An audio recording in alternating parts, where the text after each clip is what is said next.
eh, bisa anak Maryam itu Maria itu didatangi oleh malaikat dan begini begitu. Ada nggak? Secara lahiriah aku mau katakan, secara lahiriah Yesus itu dilahirkan, ya, kedagingan. Karena ada yang bilang dia, oh itu Tuhan, itu Tuhan. Bukan.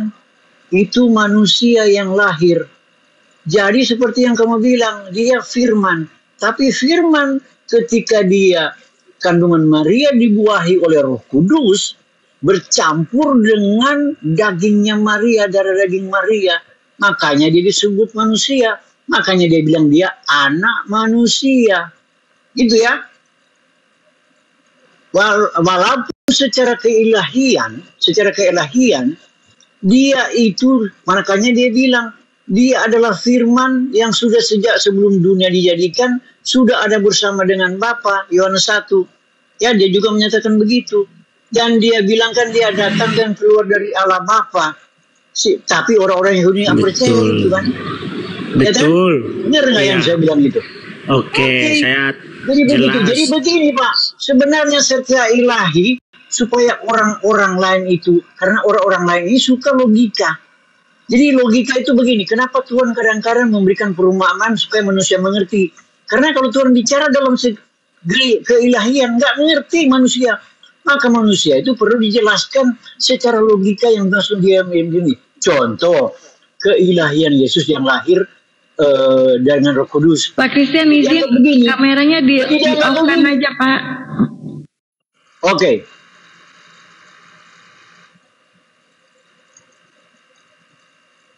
Jadi begini, secara pengertian logika manusia, ya, Allah itu adalah orang tua dari Yesus, bapaknya Yesus. Ibunya itu Maria, ya, ini, ya, ibunya itu Maria. Kemudian yang mengadakan pembuahan, ya, karena dia kan kamu akan mengandung dari Roh Kudus. Ya, dibilang juga kepada Yesus begitu. Pacarmu itu atau istrimu, calon istrimu itu mengandung dari Roh Kudus. Ya. Jadi kalau mau ikuti logika manusia, biologi kedokteran, jadinya akan seperti ini. Allah sebagai suami, Maria sebagai istri, dan pembuahan itu dikerjakan oleh Roh Kudus. Jadi saya bilang kalau mau dikatakan kedokteran, seolah-olah Roh Kudus ini kayak sperma. Benar nggak? Atau bagaimana prosesnya? Makanya dia jadi manusia. Kenapa dia jadi manusia? Dia bukan dibilang, oh itu daging Tuhan. Bukan. Kenapa dia manusia? Karena proses pembuahannya adalah pembuahan secara manusia. Ya, ada yang sperma, ada yang sel telur, kemudian dia bersatu dalam rahim dan jadilah dia janin. Jadilah lahir dia bayi. Kemudian selanjutnya jadi manusia yang normal. Poinnya Pak, poinnya yang harus kita bahas apa Pak? Nah, poinnya itu kalau menerangkan kepada orang secara logika seperti itu. Oke, jadi aku perlu membantah apa gimana Pak? Apa Bapak mau bertanya? Terserah Anda mau membantah. Oke, jadi saya menambahin aja ya seperti Bapak katakan tadi. Memang benar sejak di kekekalan Yesus itu sudah ada. Tapi bukanlah manusia. Manusia itu ada 2000 tahun yang lalu. Ia kekal sebagai firman Bapa ada di dalam diri Bapa itu. Di dalam diri Elohim itu. Itulah artinya saat Yesus katakan, sejak dunia ada, aku sudah ada. Sejak Abraham ada, aku sudah ada. Tapi bukanlah dia sebagai wujud manusia, tapi dia sebagai firman. Karena itulah keilahian dia, karena dia adalah firman Allah. Ya, kalau firman Allah itu ya pasti Allah. Contoh perkataan kita, pikiran kita ya pasti pikiran manusia gitu loh teman-teman. Nah, berbicara kemanusiaan Yesus itu kita harus mengerti kedua-naturalnya itu, bahwa memang kemanusiaan Yesus itu berawal dari Bunda Maria, Bunda Suci Maria ya, karena dia dilahirkan dan dia dikatakan ilahi karena dia firman. Makanya Yesus itulah salah satunya utusan yang dari surga, sepenuhnya Allah karena firman, dan sepenuhnya manusia yang tidak berdosa karena dari Bunda Maria. Gitu Pak, intinya dari kekristenan. Kalau izin Bunda boleh nanya nggak sama Pak Christian? Oh, terus ke ayat yang Pak Lopo katakan tadi, Yohanes 17 ayat 13 itu, jadi begitulah rotasinya Pak Lopo ya, bilang syahadatnya itu bagus memang.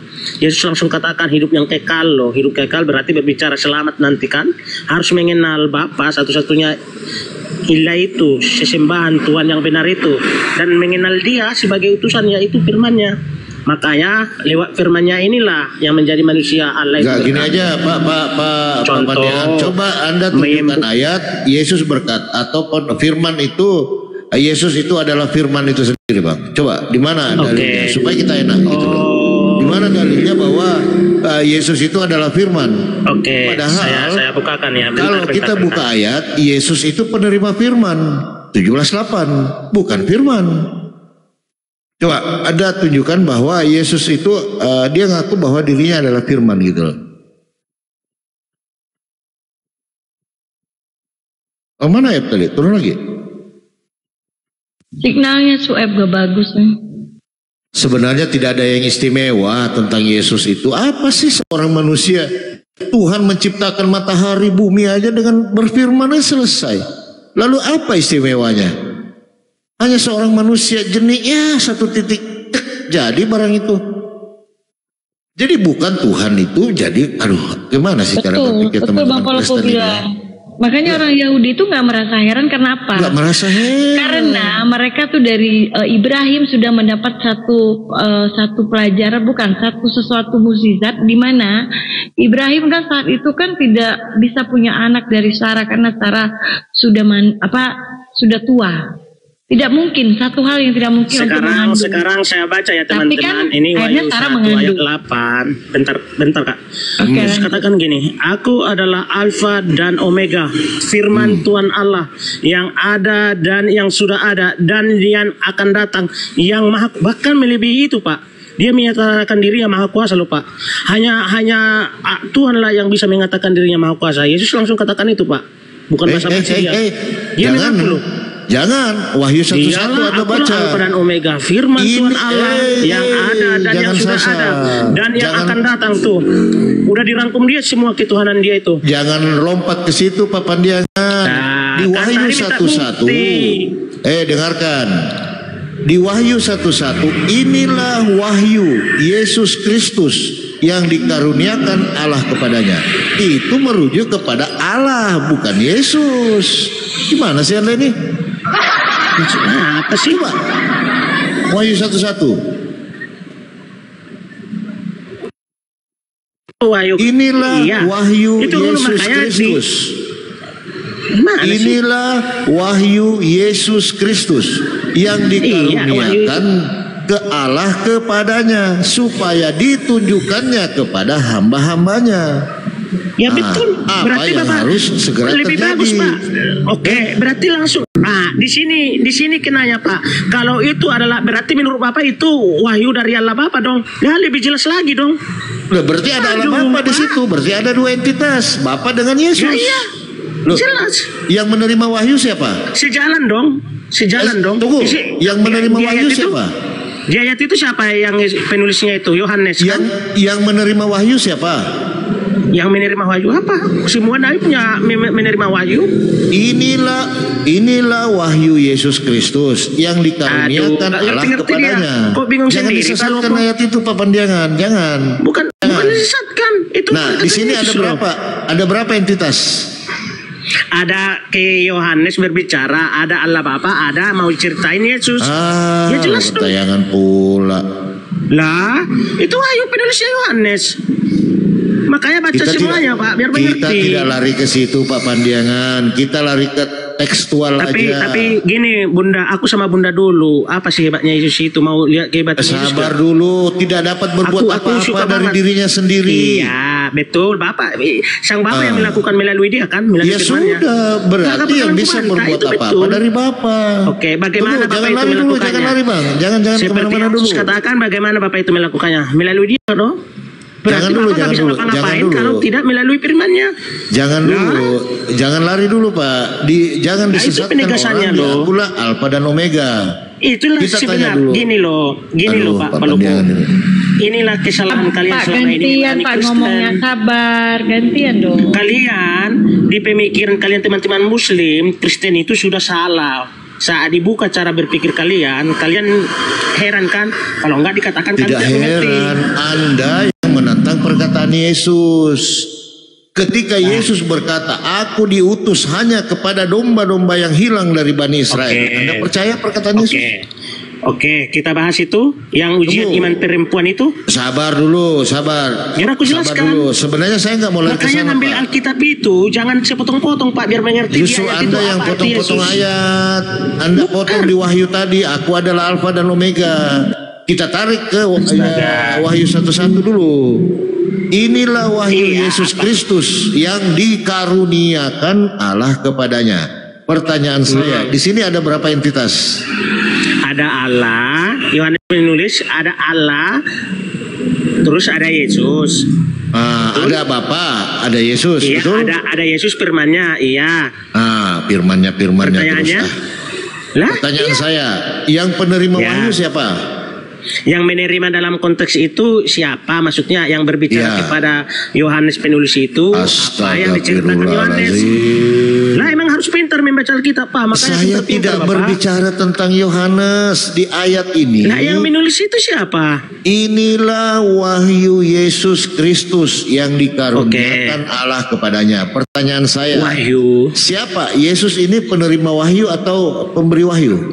Inilah wahyu Yesus Kristus. Berarti wahyu siapa di situ di kalimat pertama, Pak? Wahyu Yesus. Wahyu Yesus. Ya, yang dikaruniakan sang pemilik dia yaitu Oke. Bapa. Yang di Oke. sini siapa yang penerima wahyu? Kok siapa yang penerima wahyu? Gini menjelaskan itu. Bapa di surga mengaruniakan wahyu. Gini loh, kamu yang bingung. Bapa di surga mengaruniakan wahyu kepada Yesus supaya dituliskan Yohanes. Lebih bagus gitu, Pak. Pak langsung juga dapat berarti stempel begini, dari Bapak begini, dong Bang, bahwa begini. Yesus itu siapa gitu loh. Begini. Lebih bagus narasinya. Jadi malah. wahyu ini dikaruniakan kepada Yesus oleh Bapa. Lalu dituliskan ulang oleh Yohanes bahwa Yesus ini menerima wahyu dari Bapa. Yang dijelaskan di ayat itu, aku adalah Alfa dan Omega, ini merujuk kepada Bapa karena dikatakan di sini supaya ditunjukkannya. Ini siapa? Merujuk kepada Bapa, kepada hamba-hambanya yang apa di sini? Yang apa yang harus segera terjadi dan oleh malaikatnya. Nah, siapa yang malaikatnya ini? Ya Bapa dan oleh malaikatnya yang diutusnya. Ia telah menyatakan kepada hamba-hambanya. Malaikat katanya di situ. Allah juga. Aduh, Pak. Udahlah bingung Bapak nanti memahami yang itu. menerima wahyu siapa? Mencari Islam kamu. Loh. Udah Pak. Kamu gak bakalan mengerti itu. Inilah kalian tersesatnya di sini. Bukan loh, Pak. Yesus ini penerima wahyu dari Bapa, lalu dituliskan ulang oleh Yohanes dalam mimpi. Katanya kita nggak tahu kan gitu. Ini kan kita mimpi. Nabi Muhammad juga bermimpi kok dapat wahyu. Begitu. Sama-sama kok. Bapak jangan cerita Muhammad. Saya ingin ke konteks tadi, ya. Dalam ini bisa dengar suara saya, kawan-kawan? Ya. Iya lanjut. Jadi Bapak Diana nggak apa-apa mau dibuka mute-nya sambil TikTok dengan aku. Iya, silakan Pak. Inilah wahyu Yesus Kristus. Enggak gini izin Bunda mute Pak Pandiangan karena noise Pak. Oke. Kalau nggak ngomong ditutup aja. Atau Bapak ada selimut di situ, pakai selimut Pak supaya tidak kedengaran suara dari luar. Ya, salah Pak, usaha Begini, itu harus Pak. pinggir jalan Pak. Ya, oke. Oke. Pak, kalimat itu Pak Pandiangan jadi menyatakan bahwa wahyu itu ini ya, itu kan kalimat pasif yang di bahasa Indonesia kan kalau pakai kata di itu berarti kalimat pasif. Itu ya kalau belajar bahasa Indonesia. Jadi wahyu itu dikaruniakan Allah. Itu wahyu Yesus Kristus, tetapi dikaruniakan oleh Allah kepada Yesus Kristus. Kemudian wahyu Yesus Kristus itu diberikan kepada Yohanes sebagai penulis dalam penglihatan-penglihatan betul. di Laut Patmos. Gitu ya. Itu. Ini Bapak Dianan tahu. Kamu konfirmasi dengan Bapak Dianan, benar nggak? Bapak Dianan. Betul. Saya ulang lagi ya. Wahyu itu adalah wahyu Yesus Kristus. Tapi wahyu itu dikaruniakan atau Allah yang mengaruniakan kepada Yesus Kristus. Memberikan. Kemudian Yesus Kristus memberikan kepada Yohanes sebagai penulis, sebagai murid Yesus langsung di Pulau Patmos dalam bentuk penglihatan-penglihatan tentang apa-apa yang akan terjadi di masa-masa yang akan datang. Itu betul. Betul. Nah, itu baru betul. Emang siapa berkata itu? Nah, masalahnya apa gitu loh Bang Palopo, Bro Christian? Ini loh, aku adalah sabar ya. Di sini aku adalah Alfa dan Omega, firman Tuhan Allah. Siapa Tuhan Allah di sini? Ya Bapak di surga, Yesus katakan dia adalah berarti Alfa dan Omega ini merujuk ke siapa? Berarti ke Allah Bapa dan firman-Nya. Mana ada firman-Nya di sini? Lah, itu. Jangan sasar. Lah, jangan. Aku adalah Alfa dan Omega. Gini loh, Bapak. Sabar. Kalau dia merujuk gini loh, Pak. Kalau dia merujuk ke Sang Allah Bapa. Pak Pandiangan. Oke, sorry. Mungkin ada yang mute Pak Pandiangan. Begini Pak Pandiangan. Kalau Pak Pandiangan lagi cari bahan ini. Atau lagi ada tamu. Ya, lanjut aja Pak Christian.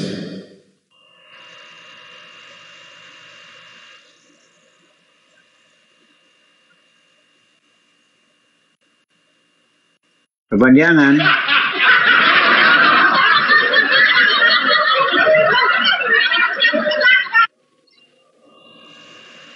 Lanjut aja Pak Christian. Lanjut aja Pak. Jadi Pak Pandiangan ya, kalau mendengar ya Pak Pandiangan ya. Kalau membaca ayat 8 dari Wahyu 1 itu harus melihat ayat sebelumnya. Betul. Supaya mengerti siapa yang dimaksud dari ayat 8 itu. Jadi harus baca. Ya kan? Karena itu sudah mulai dengan bagaimana Yohanes bercerita ayat keempat. Dari Yohanes. Jadi wahyu itu sudah diteruskan kepada Yohanes supaya Yohanes menulis. Makanya tulisan-tulisan ini disebut dari Yohanes. Jadi setelah Yohanes menerima wahyu dari Yesus, dia menuliskan. Dimulai kepada ke-7 jemaat sesuai dengan ayat 4. Begitu Pak Pandiangan. Kemudian Pak Pandiangan, lihat juga di ayat yang selanjutnya. Ya. Nah, ya selanjutnya dikatakan, dan dari Yesus Kristus saksi yang setia. Nah, jadi dari Yohanes, tetapi juga dari Yesus. Bingung gak ini orang-orang? Bingung orang-orang. Yohanes. Sebenarnya gampang sih itu. Sebenarnya gampang itu. Iya gampang. Terus kamu udah mengerti itu. Udah 2 kali saya baca itu. Pak. Bacakan aja langsung 78-nya Pak. Bacakan 78. Jangan lompat dulu. Siapa yang dimaksud di situ? Tar dulu Pak. Tapi nggak maksimal ya teman-teman. Aku kayaknya nggak bisa lanjut bro. Aku mau nutup dulu soalnya. Udah biasanya jam 9. 2 menit Pak. Udah lewat ini. 2 menit Pak. Nah, 2 menit Pak ya. Dan dari Yesus Kristus saksi yang setia pertama bagi dari orang termati yang berkuasa serajah di bumi. Bagi Yesus ya, yang mengasihi kita dan telah melepaskan kita dari dosa-dosa kita oleh darahnya. Nah, ini darahnya berarti darah Yesus. Karena Allah tidak berdarah. Yesus yang berdarah. Karena Yesus yang mati tertumpah darahnya. Benar enggak Bapak Niangan? Ya, dan yang telah membuat kita menjadi suatu kerajaan. Menjadi imam-imam bagi Allah Bapa. Jadi pengorbanan Yesus itu membuat katanya orang-orang Kristen menjadi imam-imam bagi Allah Bapanya. Bagi dialah kemuliaan dan kuasa sampai selamanya. Amin. Lihatlah ayat 7. Ia datang dengan awan-awan. Nah itu seperti yang dinubuatkan bahwa Yesus oleh malaikat di Kisah Para Rasul. Betul nggak Pak Pendiangan? bahwa Yesus akan datang kembali awan-awan. Ya, betul. Udah ngerti aku, Pak. Ya, udah tahu itu. Dia datang depan awan-awan dan setiap mata akan melihat dia juga. Jadi setiap mata akan melihat Yesus nanti. Benar? Benar, Pak Panjangan? Iya, mereka betul. telah menikam dia. Jadi orang-orang yang menikam dia juga akan melihat dia, betul? Iya, betul. Dan semua bangsa di bumi akan meratapi dia. Ya, amin. Betul? Ya, betul. Nah, jadi tulisan merah ini, Pak Panjangan. Tulisan merah itu kan biasanya perkataan Yesus, Pak Panjangan. Benar? Iya, terus bacakan. Ya. Aku adalah Alfa dan Omega. Aku di situ siapa? Ya, namanya tulisan merah Yesus, Pak. Kenapa kau bangga? Nah, betul, setuju. Aku adalah Alfa dan Omega. Firman Tuhan Allah, maksudnya ini bukan, Pak Panjangan tadi salah menjelaskan. Jadi dengar yang aku jelaskan begini, Pak. Aku adalah Alfa dan Omega. Jadi Yesus adalah awal dan akhir, Alfa dan Omega. Firman Tuhan Allah. Jadi Yesus adalah firman Tuhan Allah, Pak. Jangan selalu menjelaskan ya. Yesus itu firman Tuhan Allah. Benar nggak, Pak Panjangan? Nah, tadi Pak Panjangan selalu jelaskan. Yang ada, yang sudah ada, yang akan datang, yang Maha Kuasa. Betul dia, kan? Yesus itu yang ada, yang ada maksudnya yang sekarang ada, yang sudah ada, yang lalu 2000 tahun lalu itu sudah ada dan sebelumnya sudah ada, dan yang akan datang. Benar nggak, Pak Panjangan? Betul. Salah. Nah,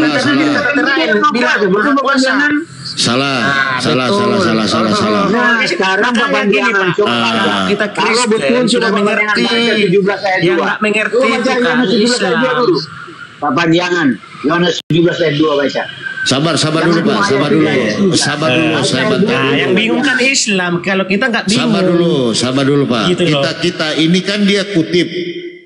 Yesus mengutip perkataan Allah. Ini kan di tanda 2 di atas ya. Aku adalah Alfa dan Omega, firman Tuhan Allah yang sudah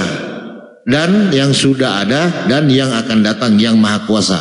Pertanyaan saya, siapa yang Maha Kuasa? Yesus atau Allah Bapa? Silakan. Oke, kan udah dari awal itu perdebatan kita, yang Maha Kuasa. Iya, siapa yang Maha Kuasa itu? Yesus atau Allah Bapa? Silakan. Biar saya ajarin kamu caranya, Pak Lopo.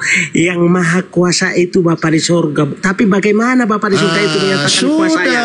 Kutanya dulu kamu. Berarti yang Maha Kuasa adalah Bapa yang di surga. Selesai. Iya. Tunggu. Oke. Gini, bentar. Aku dulu. Iya. Panjangan Matius 20 ayat 18 supaya kau tahu. Bentar.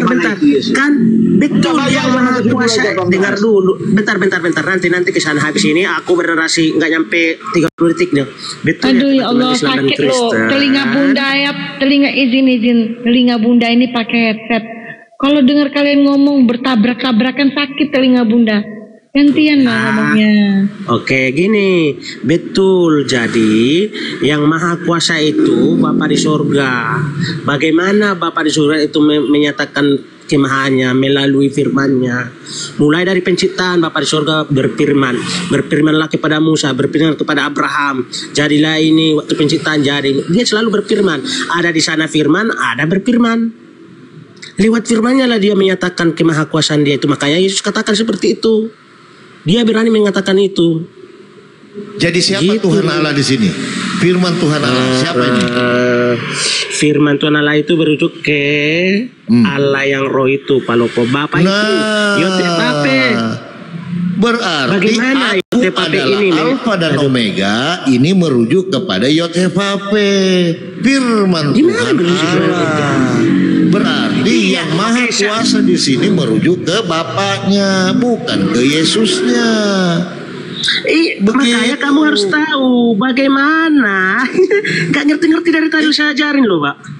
Panjangan baca Matius 20 ayat 18 dan Yohanes 11 ayat 2. Yang mana, Pak? Bukakan dulu, aku satu device, Pak. Makanya selalu ini nanti ngopi kalau ini buka ayat. Saya nggak di rumah soalnya, belum balik. Tekan aja, Pak. Boleh, nggak apa-apa.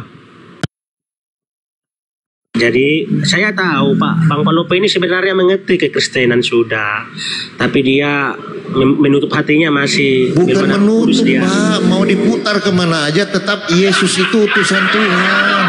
Betul. Sabar dulu Pak, sabar dulu. Saya ngomong dulu Pak Pandiangan, saya ngomong dulu ya. Coba yakinkan saya ya, saya satu di dalam ayat Bible di mana Yesus itu spesifik adalah Tuhan. 320 lebih ayat menjelaskan dia adalah utusan Tuhan. Dia nabi, dia rabi, dia Mesias. Betul. Tidak ada dalil spesifik yang menjelaskan bahwa dia adalah Tuhan. Coba Anda buktikan saya satu dalil yang bisa menjelaskan bahwa Yesus itu adalah Tuhan. Sudah. Silakan tunjukkan. Mungkin gini Pak Palopo ya, berbicara Tuhan, aku lebih percaya Tuhan yang sudah membuktikan ketuhanannya daripada ngaku-ngaku Tuhan. Berbicara ketuhanan Yesus, lihat aja dia kita Pak apa yang sudah dia lakukan. Loh, dia utusan Tuhan kok. Iya, kalau ada Kristen membantah Yesus adalah utusan bagi kami itu bidat. Ya sudah, kalau utusan Tuhan ngapain? Jadi betul Tuhan. Yang kalian narasikan selama ini tentang Kristen benar bahwa Yesus utusan betul. Yesus itu kenapa tidak mau? Yesus kenapa Anda tidak mau lanjutkan? Yesus Raja, Yesus Nabi. Itu betul. Karya ini blunder loh Bang Palopo, blunder. Gak konsisten dia dari tadi. Ya kalau utusan dari tadi Bang Palopo udah bilang kok. Sekarang kita sebutkan dulu saya. Pak Diangan, saya mau, makanya Pak Diangan harus baca Alkitab yang lengkap. Karena tak lengkap, saya bisa menjawab. Teman-teman, saya kasih tahu dulu ke Pak Diangan. Kalau Pak Diangan membaca, coba Pak Diangan. Jadi Bapak juga saya lihat kan kayak Geo gitu pemahamannya. Jadi saya juga bingung nanti di sini Pak. Saya ingin baca Markus 5 ayat 18 sampai ayat 19. Jadi begini Pak. Itu peristiwa Yesus menyembuhkan orang yang kerasukan setan. Bapak jangan tahu kan cerita itu? Gini Pak. Sekarang kalau belum selesai orang ngomongin Bapak Diangan langsung dipotong. Orang sakit. Iya. Makanya begini. Pada waktu Yesus naik lagi ke dalam perahu, orang yang tadinya kerasukan setan itu meminta supaya diperkenankan menyertai dia. Yesus tidak memperkenankannya, tetapi ia berkata kepada orang itu, nah orang ini kan sudah sembuh Pak, ya kan? Dia bilang kepada orang itu, pulanglah ke rumahmu kepada orang-orang sekampungmu dan beritahukanlah kepada mereka segala sesuatu yang telah diperbuat Tuhan atasmu. Jadi begitu Pak Pandiangan. Jadi yang menyembuhkan orang yang urusan setan itu adalah siapa Pak Pandiangan? Yesus kan? Yesus kan? Nah, jadi ketika Yesus bilang segala sesuatu yang diperbuat oleh Tuhan atasmu, berarti Yesus bilang dirinya siapa Pak? Maksudnya? Kan dia bilang begini, pulanglah ke rumahmu kepada orang-orang sekampungmu dan beritahukanlah kepada mereka segala sesuatu yang telah diperbuat oleh Tuhan atasmu. Ini berbuat kan Yesus menyembuhkan orang sakit itu kan? Betul. Berarti dalam kalimat ini Yesus bilang segala sesuatu yang diperbuat oleh Tuhan diperbuat oleh siapa Pak? Siapa yang berbuat itu? Oleh Tuhan. Oleh siapa? Tuhan siapa? Oleh Yesus kan? Lagi berarti kamu mengerti, kamu sama seperti Pak Palopo yang melakukannya Bapa di sorga melalui firman-Nya yaitu Yesus. Oh enggak, bukan dengar dulu. Oh bukan. Kamu masih muslim. Dalam konteks ini dengar, Yesus bilang pulanglah ke rumahmu dan beritahukanlah segala sesuatu yang telah diperbuat oleh Tuhan. Yang menyembuhkan dia kan siapa? Iya, Bapak di surga menyembuhkannya melalui firman-Nya. Kan udah saya katakan dari awal tadi gitu terus. Yang berkata tadi kan Yesus Pak. Tahu lagi. Iya, yang melakukannya Yesus. Yang menyandang tadi, yang melakukan Yesus. Berarti Yesus menyebut dirinya Tuhan, begitu kan? Iya. Ya kenapa kau sangkal itu? Jadi Yesus siapa yang sangkal? Bahkan malah tadi mau saya tantang Pak Lopo, buktikan bahwa Yesus katakan dia bukan Tuhan gitu loh. Ya itu kan Yesus katakan dia Tuhan. Itu kan ayat 19 Yesus berkata dirinya Tuhan. Pulanglah ke rumahmu berikan Beritahukanlah segala sesuatu yang berbuat oleh Tuhan. Kenapa, Mas? Yesus yang berbuat, berarti Yesus adalah Tuhan. Nggak sempat lagi, Bu. Udah mau tutup. Nggak sempat lagi, udah mau tutup soalnya. Iya. Besok palingan.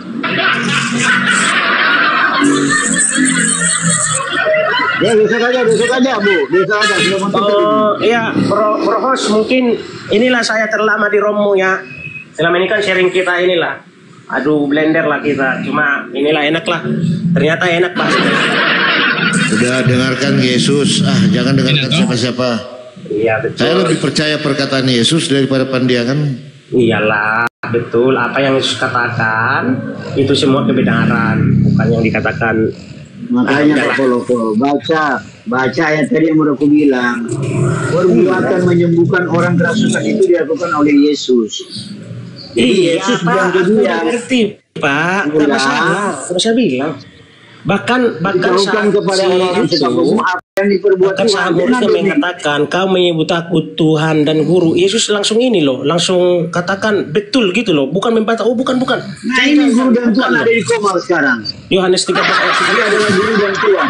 Makanya tadi aku mau tantang Pak Lopo, buktikan dulu bahwa Yesus itu dikatakan bukan Tuhan. Apa ada murid-muridnya katakan dia bukan Tuhan, apa dirinya gitu. Loh, ngapain dia ngaku Tuhan? Orang bukan Tuhan. Itu. Bagi kami gini loh, Pak Lopo. Kami bukan. Gimana sih Anda ini? Orang bukan Tuhan kok ngaku Tuhan. Aneh-aneh Anda ini. Pak Lopo. Tapi dia buatlah dia membuktikan dia Tuhan. Seharusnya kalau dia Tuhan, dia mengaku Tuhan. Dia bukan Tuhan, ngapain dia ngaku Tuhan? Makanya pandiangan gue bilang ada nggak dia mengaku dia tidak Tuhan? Dengan memang dia bukan Tuhan. Ya udahlah, pandiangan jangan lompat-lompat. Oh lanjut dulu ya, aku izin turun dulu ya, beres-beres ya teman-teman. Pandiangan, tunggu dulu pandiangan. Ini barusan dia bilang dia Tuhan. Udah, saya dulu kalau enggak buka koma itu. Iya Pak Pandiangan, silakan. Pandiangan ini salah Tuhan dia Pak Christian. Oh ya, izin semuanya teman-teman. Sama-sama Pak Binsar. Kabur dia. Halo Kak Netral, Bu Netral, sehat? Bu Netral. Oh Bu Netral. Ya. Ada yang ngorok siapa ya? Kalau Pak Alpina monitor, Pak Alpina. Pak Alpina. Monitor. Enggak monitor. Gimana kabar Bu? Sehat? Sehat. Lupa sama saya kah? Ingat dong. Asik. Sama-sama Pak Binsar, sama-sama. Siap. Mudah-mudahan dagangannya laku.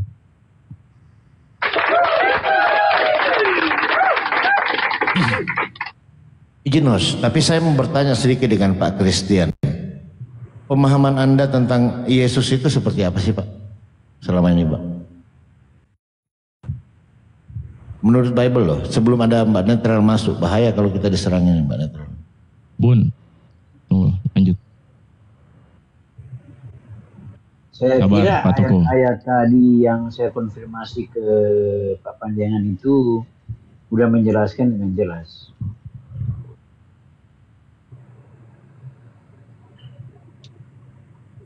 Maksud saya begini Pak. Sang Ilahi, kita sambut dulu Sang Ilahi, Bang Pelupo. Sang Ilahi.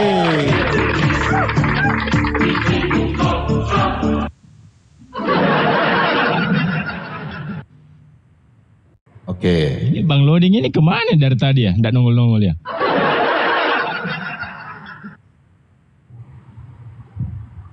Tidur kali ya? Atau gimana? Tahu sih. Ini Pak Christian, saya mau nanya tadi kan kita ambil Yohanes Wahyu itu kan, di situ dikatakan saksi setia Pak ya. Ini merujuk kepada siapa itu Pak? Wahyu ya, tadi Wahyu ya. Host Ya. boleh izin parkun dulu ya Host? Oke. Boleh, tambah 100 parkirnya.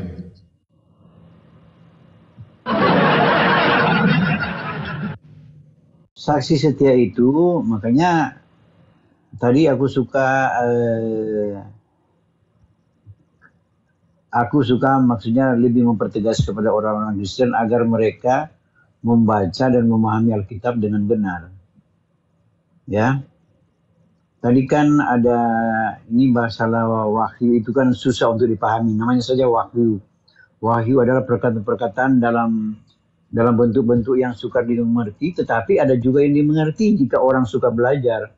Kalau mereka rajin berdoa dan meminta petunjuk, maka Tuhan akan memberitakan mereka. Karena ini rahasia-rahasia yang diberitahukan oleh Yesus kepada Yohanes saat dia ditawan, bukan ditawan, dibuang ke Pulau Patmos oleh pemerintah Roma. Ya, dia di sana, ya, namanya murid-murid kan sudah dibilang oleh Yesus sendiri bahwa mereka bukan hidup enak. Jadi kalau ada orang-orang Kristen bilang, berdoa kepada Tuhan, Tuhan jauhkan ini, berikan aku kekayaan atau berikan aku hidup sehat, hidup begini, atau supaya jangan menderita, itu salah berdoa. Karena murid-murid Tuhan itu semuanya mati martir, nggak ada yang senang matinya, gitu. Jadi inilah di Pulau Patmos ini Yohanes menerima pewahyuan dari Yesus. Jadi tadi kalau dibilang saksi yang setia, nah. Dan ayat 5 kan, dan dari Yesus Kristus, saksi yang setia. Saksi yang setia itu maksudnya begini, karena ketika Yesus lahir dan dia menyatakan dirinya sebagai utusan Bapa, jadi dia memberikan kesaksian tentang apa, karena dia bilang, yang aku beritakan kepadamu, yang aku dengar dari Bapa, ya, pekerjaan apa yang Bapa kerjakan, sampai sekarang ini aku juga mengerjakan pekerjaan-pekerjaan yang Bapa lakukan sampai sekarang ini. Itulah maksudnya dia menjadi saksi yang setia. Jadi dia menjadi saksi yang setia bagi Bapaknya. Jadi kalau ada orang Kristen tidak mengerti dengan ini, mereka harus belajar lagi. Ini maksudnya konsepnya. Berarti yang merujuk ke saksi setia itu adalah Yesus itu sendiri, Pak ya? Ya, betul ya. Dan dari Yesus Kristus saksi yang setia. Baik, yang pertama bangkit dari antara orang mati dan yang berkuasa atas raja-raja bumi ini. Nah, berkuasa juga atas raja-raja bumi itu bukan dia langsung memerintah, tidak. Tetapi segala sesuatu yang terjadi itu adalah dalam kehendaknya menuju kepada akhir dari segala sesuatu yang sesuai dengan nubuatan dia kepada Yohanes ini. Begitu. Ini saya bicara ini banyak orang yang tidak tahu. Jadi supaya mereka dengar, mereka tahu juga. Baik. Oke. Jadi menurut Pak Christian, saksi setia ini merujuk kepada Yesus ya. Itu poin yang saya mau ambil, Pak. Lalu saya coba ke Wahyu 3:14, Pak. Kepada jemaat di Laodikia, itu perikopnya, Pak. Di sini dikatakan, dan tuliskanlah kepada jemaat-jemaat di Laodikia, inilah firman dari Amin, saksi yang setia dan benar, permulaan dari ciptaan Allah. Siapa Amin di sini, Pak? Siapa saksi setia? Siapa Allah di sini? Oke, saya mengerti. Jadi perkataan Amin itu, Amin kan dalam bahasa aslinya, saya kurang tahu yang menyebutkan secara bahasa asli. Itu berarti ya dan benar. Ya. Makanya apa ya? Amin, amin, amin. Itu orang Israel selalu berkata begitu. Ya pada pembacaan firman Tuhan dia bilang amin, amin, itu ya. Jadi itu berarti ya dan benar dan terjadi. Ya dan benar. Oke. Nah, ya. Jadi inilah firman dari Amin. Ya dan benar. Nah, Amin itu tulisan besar mengacu kepada seseorang.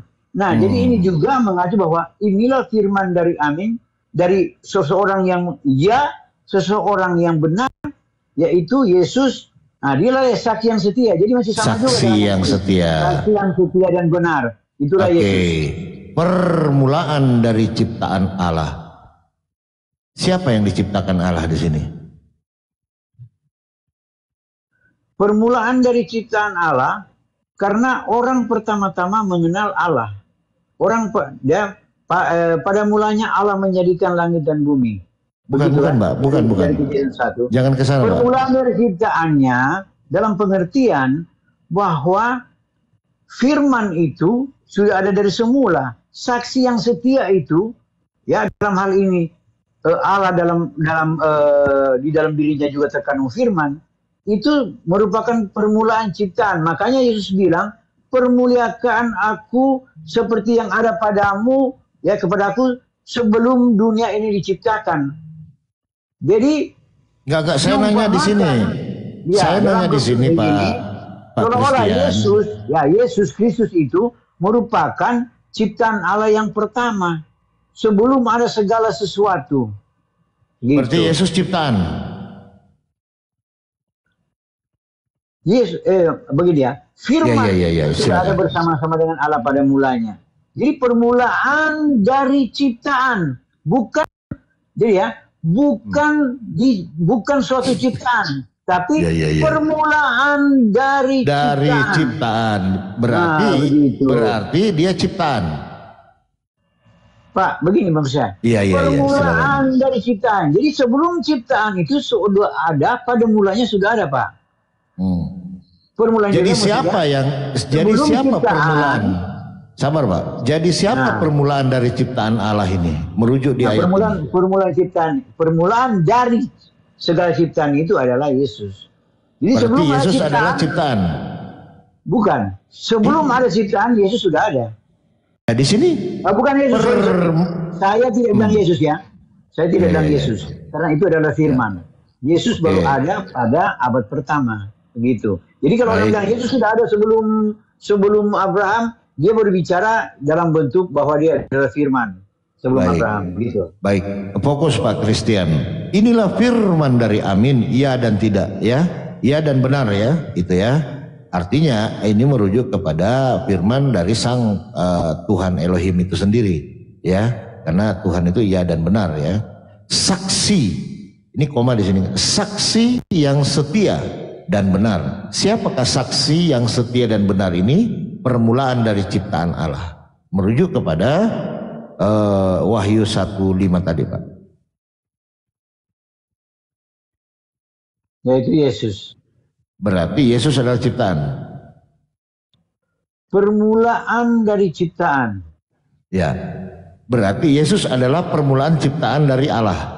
Permulaan dari ciptaan berarti dia pada mulanya sudah ada sebelum ada menciptakan segala sesuatu. Jadi siapa yang menciptakan saksi setia ini, Pak? Jadi begini. Tidak ada kurun waktu yang menyatakan, sebab waktu itu dihitung setelah ada ciptaan. Permulaannya itu tidak ada yang menghitung waktu. Pak Christian, siapakah permulaan dari ciptaan Allah di Wahyu 3:14 ini? Merujuk kepada saksi yang setia dan benar. Saksi setia dan benar, ya kan? Permulaan dari ciptaan Allah. Siapakah saksi yang setia ini? Permulaan dari ciptaan Allah. Begini Pak, kalau kita melihat dalam bahasa aslinya, cuma saya tidak pandai bahasa asli, tetapi permulaan dari ciptaan itu mengandung arti bahwa dia sudah ada dari semula sebelum ada segala sesuatu ciptaan Tuhan, begitu Pak. Berarti Yesus adalah ciptaan. Saya tidak bilang ciptaan Pak. Ini firman ini Pak. Permulaan ciptaan dari Allah ini siapa? Jadi amin ya dan benar, saksi setia. Dalam hal ini Kristus, dalam hal ini firman, itu adalah permulaan dari ciptaan Allah. Sebelum ada segala ciptaan itu dia sudah ada. Baik, saya pertegas lagi Pak Christian. Siapakah permulaan dari ciptaan Allah di sini? Wahyu 3:14. Ya kalau dalam pengertian Bapak seperti itu. Bukan saya Pak, bukan. Bukan saya Pak. Saya cuma bertanya. Interpretasi itu kita berbeda. Ya, saya bilang tadi bahwa sebelum ada ciptaan dia sudah ada sejak semula. Makanya dia bilang permulaan dari ciptaan Allah. Gitu Pak. Siapa yang permulaan dari ciptaan Allah ini Pak? Siapa? Permulaan ciptaan. Pengertian saya ini dialah amin, dialah saksi yang setia dan benar. Dia adalah siapa saksi yang setia itu? Siapa saksi yang setia? Dalam hal wahyu ini dikatakan tadi di pasal pertama Yesus Kristus. Pak. Berarti Yesus adalah ciptaan, permulaan ciptaan. Kalau Anda berkata begitu silakan Pak. Saya tidak berkata lain Pak. Saya merujuk ke dalil Pak, Wahyu 3:14. Iya, interpretasi kita berbeda, Pak. Nggak apa-apa, Ya, Pak. jadi Yesus bukan ciptaan. Yesus itu terlahir, Pak, dari rahim Maria. Enggak, di dunia ini hanya dua entitas, Pak. Keberadaan di alam semesta, ada ciptaan dan ada pencipta. Yesus ini pencipta atau ciptaan? Karena oleh Yesus, Pak, segala sesuatu diciptakan, bukan? Oleh Kristus Yesus, ya, adalah yang ada firman, segala sesuatu diciptakan. Itu ada ayat pendukungnya, Pak, banyak, Pak. Pak, bolehkah kita sepakat, Pak Christian, di alam semesta ini ada hanya dua entitas, Pak, pencipta dengan ciptaan. Betul, Pak. Tapi pencipta itu pengertian Anda dengan saya berbeda. Baik, tidak apa-apa, tidak apa-apa. Kita tidak apa-apa Ya, berbeda, makanya Pak. saya bilang berbeda, Pak. Baik, Silakan baik, menurut baik. Anda cuma ada satu entitas, karena bagi kita itu satu itu esa itu dia melingkupi firman, melingkupi Allah, Bapa, Firman dan Rohnya. Baik. Kita sepakat tadi bahwa entitas di dunia ini hanya ada dua, Pak. Pencipta dan ciptaan. Yesus ini pencipta atau ciptaan? Yesus sebagai Yesus, ya bisa bicara dia. Yesus sebagai manusia, dia itu terlahir dari Maria. Baik. oleh Roh Kudus. Baik. Begitu, ya. Manusia ini ciptaan atau pencipta, Pak? Karena dia bukan diciptakan kayak Adam, bukan. Baik. Orang Jadi itu manusia, yang pertama. baik. Jadi manusia yang terlahir dari rahim Maria ini, Dia terlahir, ya. iya nggak apa-apa. Jadi manusia yang lahir dari rahim Maria ini ciptaan atau pencipta? Pak, dia itu tidak diciptakan, tapi Berarti dia ciptaan. Oh, bukan ciptaan, Pak. Itu bukan ciptaan, Pak. Orang Berarti terlahir pencipta. itu bukan ciptaan. Berarti pencipta. Bukan, Pak. Dia bukan pencipta dan dia bukan ciptaan. Lalu dia itu apa? terlahir, Pak. Kok tercipta? Bapak itu juga bukan tercipta, Pak. Bapak itu dilahirkan oleh ibu, oleh mama. Pak, Ya. Yohana, jangan salah. Bukan Yohanes ciptaan. sabar ya. Oke. Kalau kita bukan ciptaan, coba baca. Coba baca Yohanes 1:13. Yohanes 1:13 ya. Nanti kita kembali ke situ, Pak ya. Oke, Yohanes dia akan menciptanya. Yohanes 1:13. Oke, baik. Orang-orang yang bukan orang-orang yang diperanakan bukan dari darah atau dari daging, bukan pula secara jasmani oleh keinginan seorang laki-laki, melainkan dari Allah. Siapa orang-orang yang dimaksud ini, Pak? Yohanes 1:13. Tunggu, Pak, saya buka lagi ya. Yohanes, Ini orang-orang loh, Pak ya.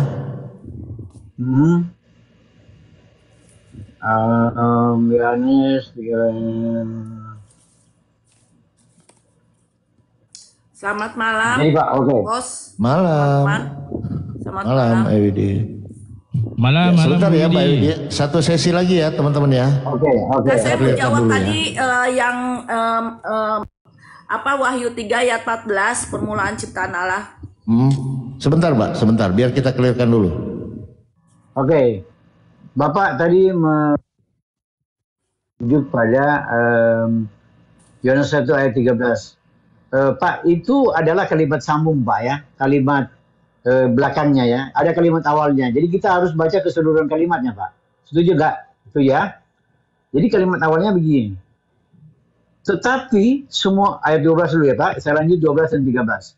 Semua orang yang menerimanya diberinya kuasa supaya menjadi anak-anak Allah. Saya dalam namanya. Jadi ini, Pak. Jadi perkataan diperanakkan bukan dari darah dan daging itu adalah mengacu kepada orang-orang yang percaya yang disebut menjadi anak-anak Allah. Yaitu mereka yang percaya dalam namanya. Yakni maksudnya dalam nama Yesus ya. Orang-orang, jadi yang dimaksud dengan anak Allah tadi itu adalah orang-orang yang diperanakkan bukan dari darah atau dari daging, bukan pula secara jasmani oleh keinginan seorang laki-laki.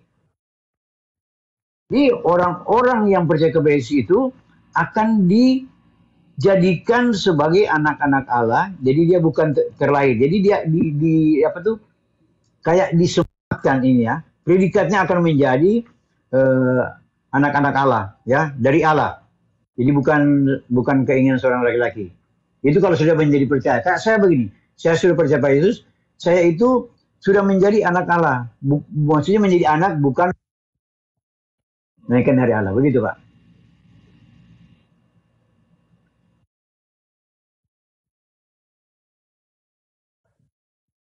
Siapa orang-orang yang dimaksud ini, Pak?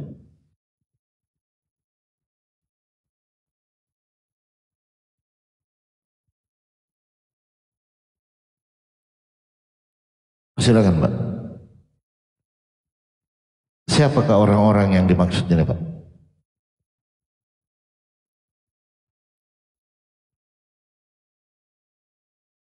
Halo, cek. Masuk, Bang Polopo, masuk. Os, Manizor. Masuk. Iya. Pak Christian, saya cuma mau bertanya, siapa orang-orang yang dimaksud di sini?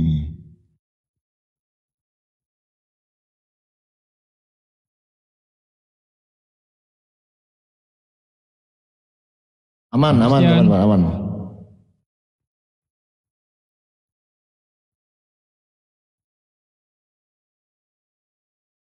Oke, Pak Togo, monitor Pak Togo. Mungkin... Ya, selamat malam. Malam Pak Togo. Malam Pak Togo, Tadi Pak E, siapa Mbak E ya? Sebentar Bang Togo ya. Bang Netral, Mbak Netral juga nanti. Host ya. Masuk. Ya. Mbak, Bang Loding. Siapa? Dengan yang lain dulu Bang. Itu ada tamu-tamu. Silakan dulu dengan yang lain. Oh iya. Bang Loding. Silakan Mbak. Bang Loding, monitor, oi.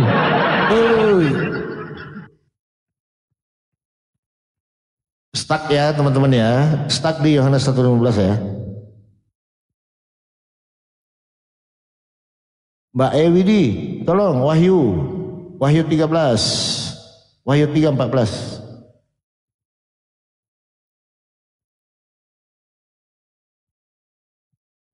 Enak sih kalau bahas Wahyu nih.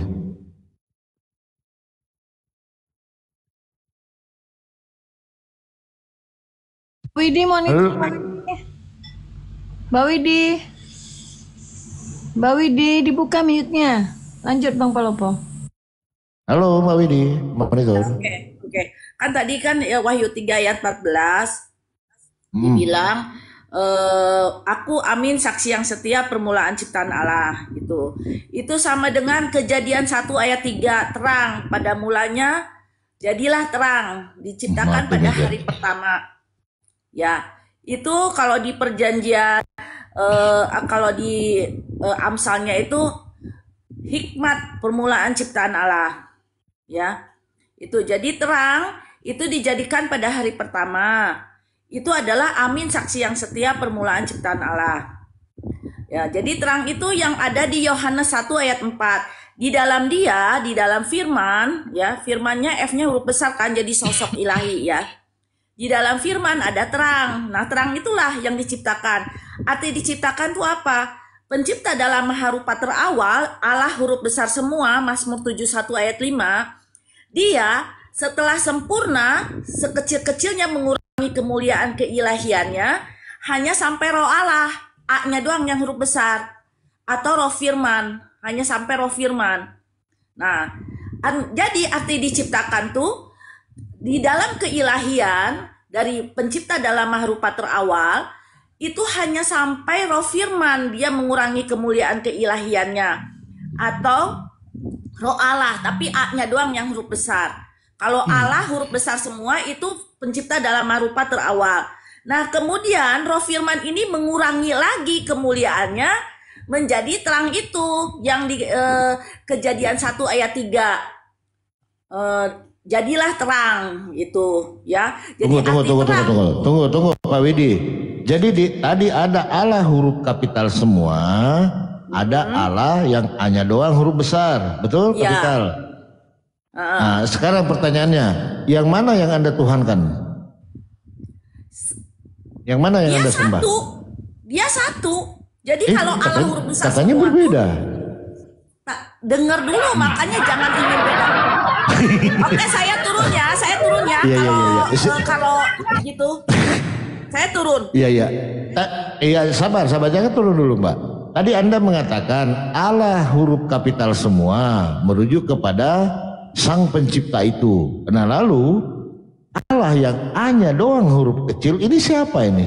Hanya doang. Kan tadi kan saya bilang Allah yang huruf besar semua, semampunya dia mengurangi kemuliaan keilahiannya sekecil-kecilnya, itu A-nya doang yang huruf besar. Jadi dalam waktu 1 detik dia bisa mengurangi kemuliaan keilahiannya kembali lagi karena dia itu tak terbatas ya. Dia bisa dalam waktu 1 detik mengurangi kemuliaannya terus kembali lagi. Nah, menarik ini. Jadi kalau Allah kuasamu Tuhan. Sabar dulu Pak Christian. Jadi Allah yang huruf besar semua ini siapa? Ya pencipta. Pencipta. Jadi Allah yang huruf besar semua adalah pencipta. Nah kalau Allah yang hanya doang huruf besar pencipta bukan? Pencipta. Berarti ada 2 Allah. Ya sekalian aja bilang banyak.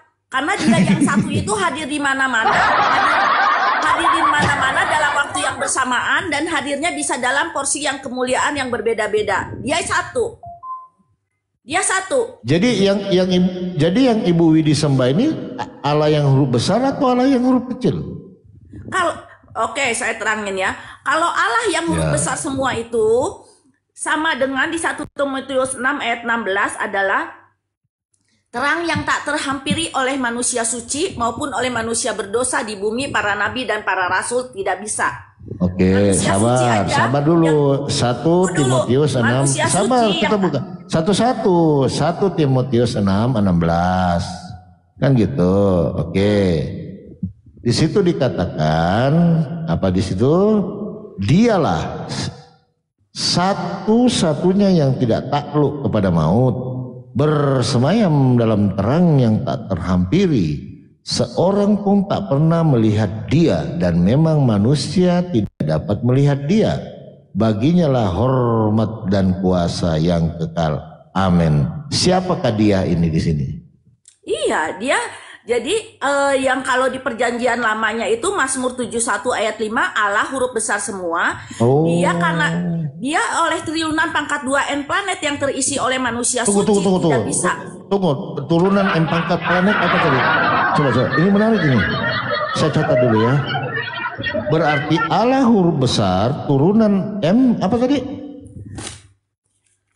Saya turun aja lah, saya nggak mau deh kalau diginiin. Enggak, ini menarik ini. M pangkat planet apa tadi? Ini menarik kita bahas ini. Ada triliunan 2 pangkat N planet yang terisi oleh manusia suci yang tidak jatuh dalam dosa. 2 pangkat M planet, 2 triliun manusia pangkat. Ini maksudnya apa ini? Agak bingung saya. Ini triliunan 2 pangkat M planet. Ya. Artinya tak terhitung planet yang terisi oleh manusia suci yang tidak jatuh dalam dosa. Nah, Allah huruf besar semua tidak bisa dihampiri oleh mereka. Nggak bisa. Oh, berarti Allah huruf besar 2M apa tadi pangkat apa? Tidak bisa dihampiri, tidak bisa dirasakan, tidak bisa dijiwai oleh manusia suci yang ada di triliunan pangkat 2N planet. Pak triliun pangkat 2M planet. Nah, ini agak lain ini Pak Christian. Ini menarik ini. Ada tak terhitung planet yang diisi oleh manusia suci. Iya Pak. Iya, silakan Pak. Saya kasih lagi pelajaran 2 pangkat M. Iya. Saya kalau orang begini saya patut bilang baca Alkitab itu dengan lengkap. Begini Bu Widiyanti.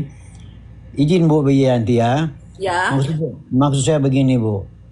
Kalau masalah huruf kecil atau Allah huruf kecil semua dan masalah Allah huruf awal yang besar dan masalah Allah yang huruf besarnya semua itu menyangkut nama dan gelar. Jadi begini.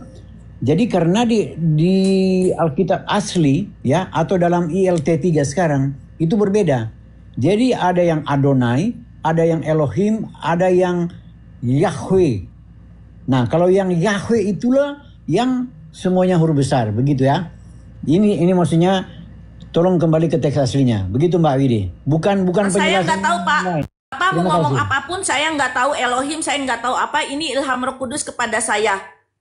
Oh, dia langsung soalnya ini Pak Christian. Dia langsung 2 pangkat apa tadi? Triliun gitu. Ada triliunan 2 pangkat N planet yang terisi oleh manusia suci yang tidak jatuh dalam dosa. Satu-satunya planet yang jatuh dalam dosa adalah planet bumi. Ibu, kitab dasarnya kitab apa Bu yang bilang begitu Bu? Alkitab ada ditulis anak-anak Allah di Kejadian 6 ya. Di Kejadian 6 tertulis anak-anak Allah. Fees charge. Coba kita lihat di Kejadian 6 ayat Kejadian 6 ayat 2. Maka anak-anak Allah melihat bahwa anak-anak perempuan manusia itu cantik-cantik. Nah, anak